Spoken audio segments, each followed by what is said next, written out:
so excited. I'm a little bit scared because October is one hell of a big TBR month. I'm not participating in one, not two, but 4 readathons, and I genuinely am now getting a little bit scared and freaked out because that is a lot of books on my TBR and I genuinely do not know how I'm going to do this. But today's video is one of the readathons, which is actually happening the beginning of October. So I'm going to talk to you about Stabathon. So Stabathon is running from the 4th of October to the 10th of October. It's more, for me personally, sounds more thriller vibes rather than completely spooky vibes. But I have incorporated some supernatural aspects. I've also got slashers, ghost stories. I'm really excited with this TBR, but I only have a week and I do have some tour books in that week as well that I need to read. So I'm genuinely thinking, I don't know if I'm going to be able to do this, but I really want to. So we're going to pretty much stay up all night to read. But yeah, Stabathon, like I said, 4th to the 10th of October, is run by 3 amazing booktubers who I absolutely love watching. It's Naomi at Naomi's Library, Savannah at Riveting Reads, sorry, I nearly forgot then, and Camilla from Burrows and Books. So these lovely 3 are the hosts for Stabathon. And yeah, I'm really excited. So there's reading prompts and there's then not reading prompts. There's just your normal prompts like watch a scary movie, things like that. And I really like it because I like the fact that it's sort of, you've got reading to do, but it's also you've got normal everyday things, so you can also just have a little bit laid back. You don't have to fulfill every prompt, but I am one of those people who does like to.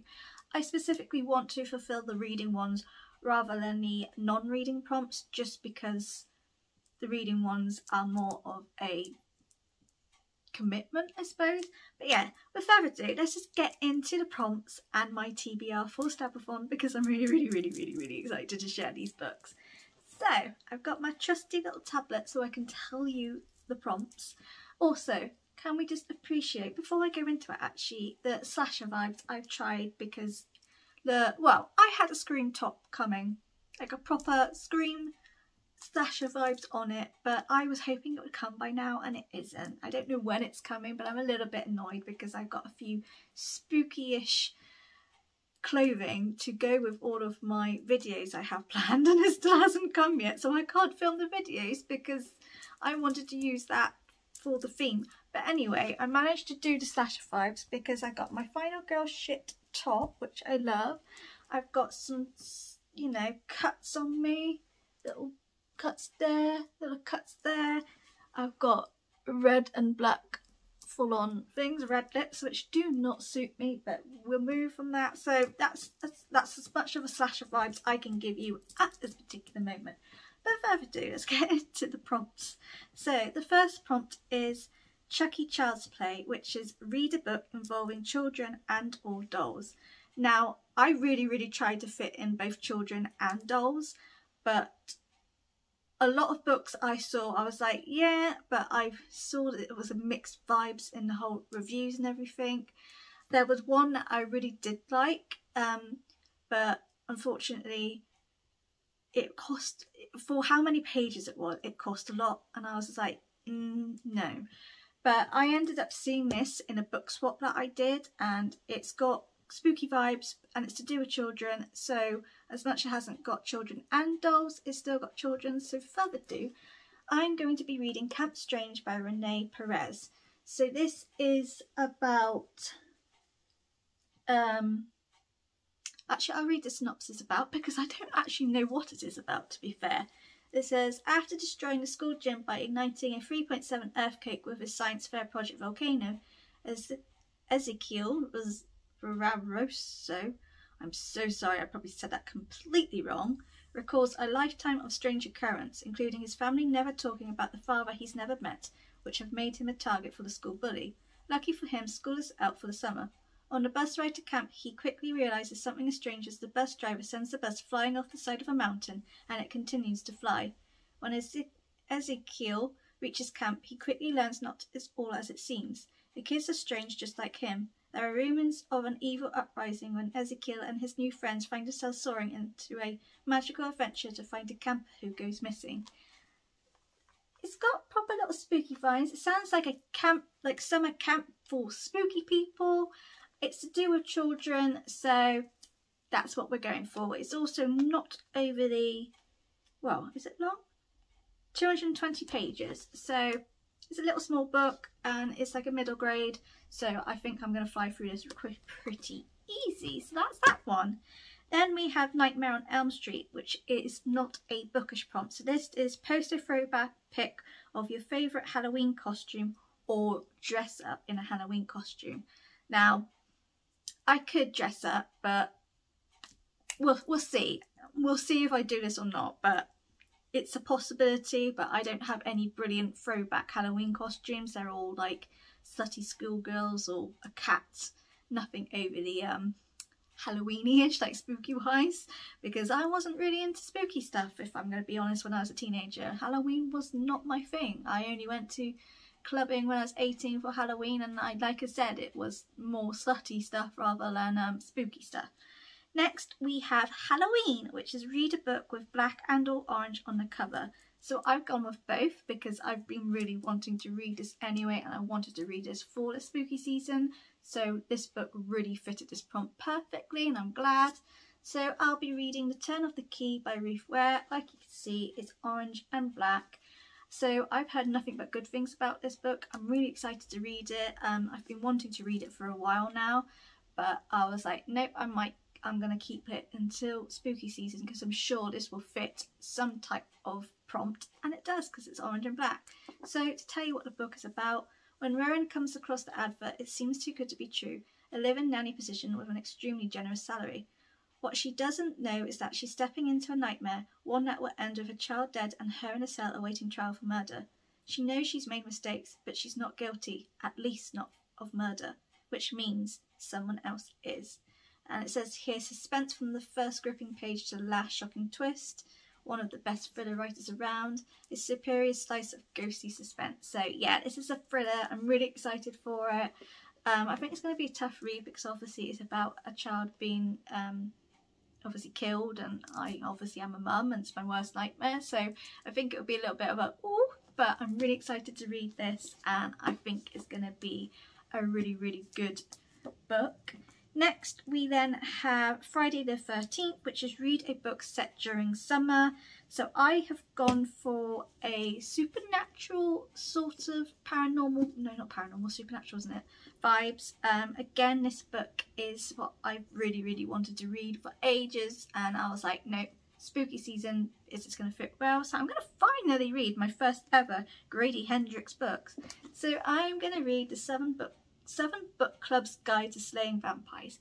It is such a long title, but this is based in the summer.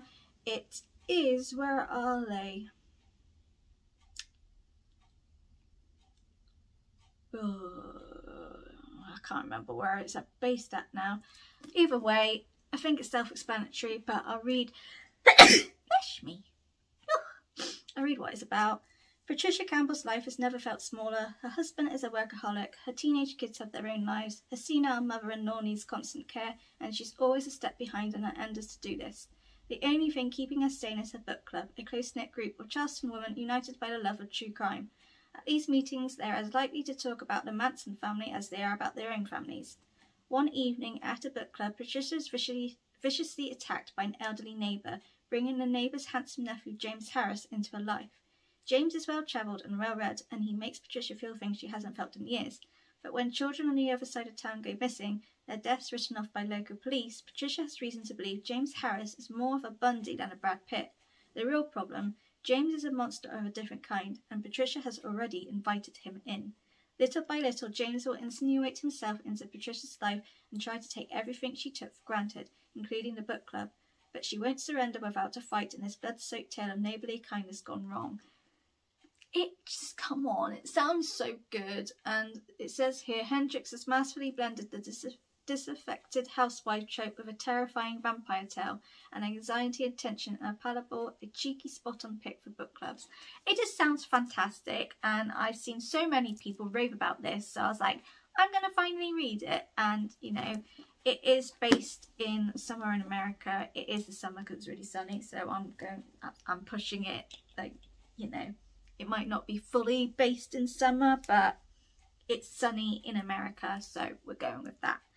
Then we have Scream, which is what's your favourite scary movie? So I have quite a few scary movies I could watch, but I am really vibing in watching City of Bones, the film, or watching Shadowhunters TV series, again for like the 5th, 6th time. I do love that TV show. Or I'm really tempted to watch Vampire Academy because I haven't watched it in ages and it's just such a cheesy vampire movie. But I am also wondering whether to actually watch that when I'm doing Vampathon. But I've got those as options. I've also got Scream. I've got quite a lot. Like, I don't mind the slasher films, but I don't overly like the paranormal films. Anything that's got spooky ghosts in it. I'm a big, massive baby. I could rewatch Carrie. I could possibly watch a Stephen King movie because I've just really gotten into some of his books now. We've got options. I would like to do it, but more than likely I would do it when I don't have my daughter. So usually she goes to her dad's on a weekend, like, but she actually has a birthday party to go to. So we've swapped. So she actually got an inset day on Friday. So he's picking her up on Thursday after school, and then she's coming back Saturday morning. So I think I'm going to be doing like a 24, 48 hour readathon. So I might do a film through that as well. We'll see. It depends on how much reading I can get done. But there are options. Then we have Carrie, which is read a book with supernatural vibes. Now, I made this a little bit easy for me. I've picked a graphic novel and I'm going to be reading Fangs by Sarah Anderson. So this is a romance of a vampire and a werewolf. It's, you know, it's really cute. It's going to not take me long, like 30 minutes, an hour tops. I wouldn't even thought it would be an hour, to be honest, because it's not actually much writing in here. But so many people love this graphic novel. I know Chloe from Books of Chloe absolutely loves this, and I just love this back bit where it says "I want your blood." I just think it's brilliant. So I'm going to be reading that because it's vampires, it's werewolves, they're obviously supernatural. So that's what I'm going with. Then we have Psycho, which is read a slasher, which is why I'm going for the whole slasher vibes here, even though you can't evenly tell, but we'll move. So I'm going with Clown in a Cornfield by Adam Cesare. So Book Skywalker. I asked her for some horror recommendations because to me she's the queen of horror, and she gave me quite a few. I also know she really liked this book for the slasher vibes, and so I double checked to see whether it did fit the slasher vibes, and yes, it does. So let me read what this is about. Quinn Maybrook just wants to make it to graduation. She might not make it to morning. When Quinn and her father moved to a tiny town with a weird clown for a mascot, they're looking for a fresh start. But ever since the town's only factory shut down, Kettle Springs has been cracked in half. Most of the town believes that the kids are to blame. After all, the juniors and seniors at Kettle Springs High are the ones who threw the party where Arthur Hill's daughter died. They're the ones who set the abandoned factory on fire and who spend all their time posting pranks on YouTube. They have no respect and no idea what it means to work hard. For the kids, it's the other way round, and now Kettle Springs is caught in a constant battle between old and new, tradition and progress. It's a fight that looks like it will destroy the town, until one homicidal clown with a pork pie hat and a red nose decides to end it for good. Because if your opponents all die, you win a debate by default. So, from what I've gathered by many reviews, this is a clown who pretty much is on a killing rampage, and yeah, apparently it's quite old school horror, has some pretty spooky vibes in here, like it says on here right at the top, an author who knows how to make us afraid. It says tense, modern, gory. Cesare's Clown and Cornfield is simulating, I can't say it. Yeah, It says it's fun, it's scary, it's a retro slasher, then has cleverly twists and bloodies its way into being a very now kind of beast. Rejoice horror fans, new and old, and be terrified of Adam's everyday clowns. This party starts early and it does not stop until all the bodies have hit the floor. Every generation needs a great slasher, and Clown in a Cornfield provides us with one. So yeah, I can see this being a really fun read, but I do think there might be some little moments where I'm like, whoop! But yeah, I do like my slasher movies, so I think that's going to be a good book. And lastly is Get Out, which is read a book by a BitPock author. So I finally, and I've been wanting to read this for so long after reading the first book, but again wanted to leave this for spooky season. I'm going to be reading The Suffering by Rin Chupeco. Rin obviously is Asian, so it fits the prompt perfectly. I read it says here, The Girl from the Well. Absolutely loved it. I loved the Japanese culture, the Japanese folklore, the Japanese ghost stories, just everything about The Girl from the Well. I loved it. It was brilliant. It was 5-star reads. So I got gifted the second one. I actually got gifted this and never had the first one, so I had to buy the first one to obviously read this.